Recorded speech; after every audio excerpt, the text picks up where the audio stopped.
3 tumbler புழுங்கல் அரிசி, ration புழுங்கல் அரிசி 3 டம்ளர் எடுத்திருக்கேன்.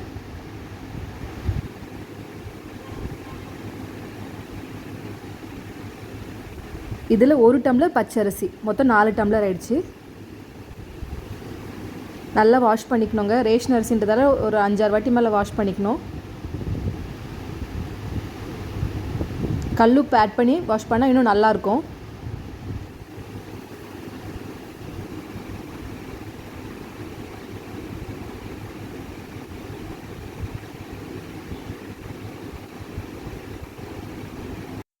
நாலு டம்ளர் அரிசிக்கு வந்து 1 டம்ளர் உளுந்து எடுத்துக்கணும். அது கூட வெந்தயமும் நான் சேர்த்துக்கிறேன். 3 டம்ளர் புழுங்கல் அரிசி, 1 டம்ளர் பச்சரிசி, 1 டம்ளர் உளுந்து எடுத்திருக்கேன். இதை நான் ஒரு 5 மணி நேரம் ஊற வச்சுருந்தேன். அப்புறம் மிக்ஸி தான் யூஸ் பண்ண போகிறோம் இன்றைக்கி. உளுந்து அரைச்சிக்கலாம். இந்த உளுந்து அரைக்கும் போது நம்ம பார்க்க வேண்டியது வந்து மிக்ஸி வந்து சூடாகாமல் இருக்கணும். ரொம்ப ஹீட் ஆகிடுச்சுன்னா நம்மளுக்கு வந்து இட்லி சாஃப்டாக வராது. நீங்கள் வேணால் ஐஸ் வாட்டர் கூட ஆட் பண்ணிக்கலாம். ஐஸ் க்யூப்ஸாக ஐஸ் வாட்டர் போட்டு கூட அரைச்சிக்கலாம். நான் இன்றைக்கி நார்மல் வாட்டர் தான் அரைச்சேன்.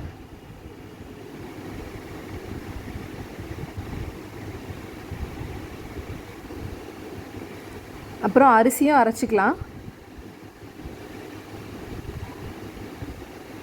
இது வந்து ஒரு வாட்டி நான் உளுந்து அரைச்சேன். ஒரு வாட்டி உளுந்து 2 வாட்டி அரிசி அரைக்கிற மாதிரி இருந்துச்சு மிக்சியில். மொத்தம் 3 வாட்டி தான் 15 நிமிஷத்தில் அரைச்சி முடிச்சாச்சு. செகண்ட் டைம் மாவு அரைக்கிறோம் இல்லைங்களா, அப்போ கல்லுப்பு சேர்த்து அதுவும் அரைச்சிக்கலாம்.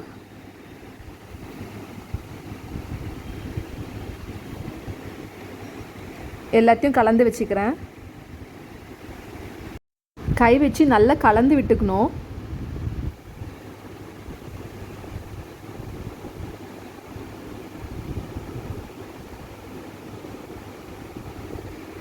இப்போது ஒரு டப்பாவில் மூடி வச்சிடலாம். இதில் பாதி தான் ஊற்றிருக்கேன், ஏன்னா அது பொங்கணும் இல்லைங்களா, அதனால் பாதி தான் ஊற்றிருக்கேன்.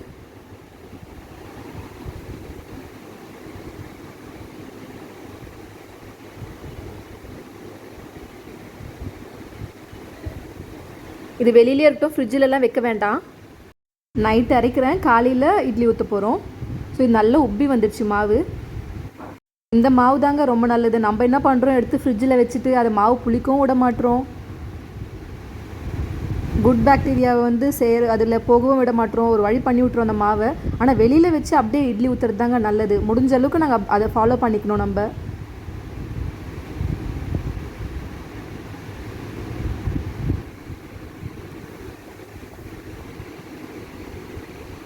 இல்லை எண்ணெய்லாம் தடவை தேவையில்ல. ஒரு வாட்டி வாஷ் பண்ணிவிட்டு அப்படியே இட்லி ஊற்றினா கூட நல்லா தான் வரும்.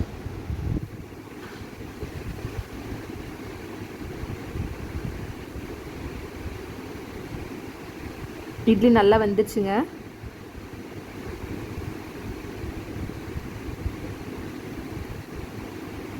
ரொம்ப சாஃப்டாக இருந்துச்சு.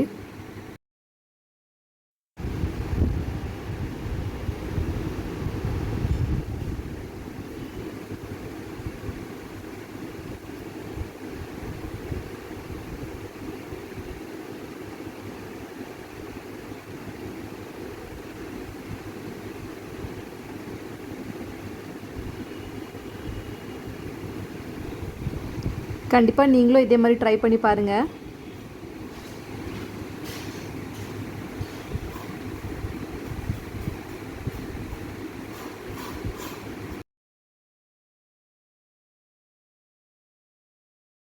இது வந்து ஒரு 5 மணி நேரம் கழித்து ஆறின இட்லி, அதுவும் சாஃப்டாக தான் இருக்குது பாருங்கள்.